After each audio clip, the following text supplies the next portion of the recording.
अंधेरी के पूर्व विभाग म्हणजे के दक्षिण असं म्हटलं जातं आणि या वॉर्डमध्ये आज गणेशोत्सव समन्वय समितीची बैठक झाली। त्यासोबत पोलीस, फायर ब्रिगेड आणि ट्रॅफिक हे सुद्धा होते। स्थानिक आमदार श्री मुर्जी पटेल काका यांच्या अध्यक्षतेखाली ही मीटिंग झाली। आपल्यासोबत समन्वय समितीची सर्व टीम आहे। दैभवकर साहेब आहेत। दैभवकर साहेब, काय सांगाल, ज्या पद्धतीने आज गेली अनेक वर्ष गणेशोत्सव शांततेत आणि उत्साहात पार पडताना काही आपल्या जबाबदाऱ्या त्या आपल्याला निभावाव्या लागतात, त्यासाठी तुम्ही काम करतायत। आज सुद्धा या के दक्षिण महानगरपालिका या ठिकाणी आज बैठक झालेली आहे। विशेष म्हणजे सर्वप्रथम मी शासनाचं कौतुक करेन, अभिनंदन करेन की जो POPचा विषय होता त्याबाबत मंडळ संभ्रमात होते की POPच्या मूर्त्या आपल्या 6 फुटापेक्षा जास्त असतील, त्याचं विसर्जन कसं होणार। तर त्या दृष्टीने शासनाने जी मदत केली आणि उच्च न्यायालयाचे पण आपण आभार मानले पाहिजे।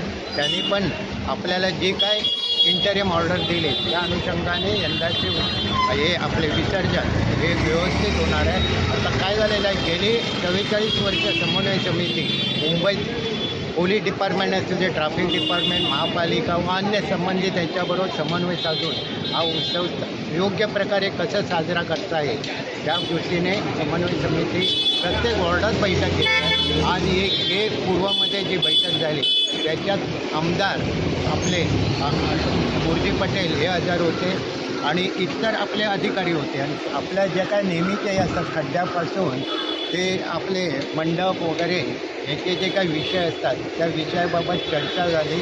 काही ठिकाणी विशेष सांगायचं झालं तर मुंबईमध्ये सर्वात प्रथम पार्ल्याच्या पेशव्याबाबतचा हा विषय निघाला की मुंबईमध्ये पार्ल्याच्या पेशव्यांनी जी कागदी मूर्ती बनवली ती पर्यावरणपूरक बनवली ना, आज त्यांच्याकडे 100-150च्या आसपास मूर्त्या आहेत। हा अंधेरी ही या वॉर्डने जो एक चांगलं काम केलं आणि त्या मंडळाच्या पाठीशी राहिल्या त्याबद्दल आम्हाला अभिमान वाटतं। या व्यतिरिक्त मी आपल्या माध्यमातून मंडळांना विनंती करेन की कायदा सुव्यवस्था आणि दिलेले कायद्यातील तरतुदी याचं पूर्ण पालन करावं, जेणेकरून आपल्या मंडळांवर कोणतीही कारवाई होणार नाही, हा याचं भान ठेवतो। शिवाजी, काय सांगाल, ज्या पद्धतीने नेहमीच जेव्हा उत्सव साजरा होतो तेव्हा जल्लोषात होत असतो आणि या ठिकाणी पोलीस अधिकारी असतील किंवा महानगरपालिका अधिकारी सर्वांनी ध्वनिक्षेपकाचा विषय घेतलेला आहे। जो डीजेचा जो साऊंड वगैरे आहे याबाबत जो निर्णय दिलेला आहे, काय आहे हा विषय?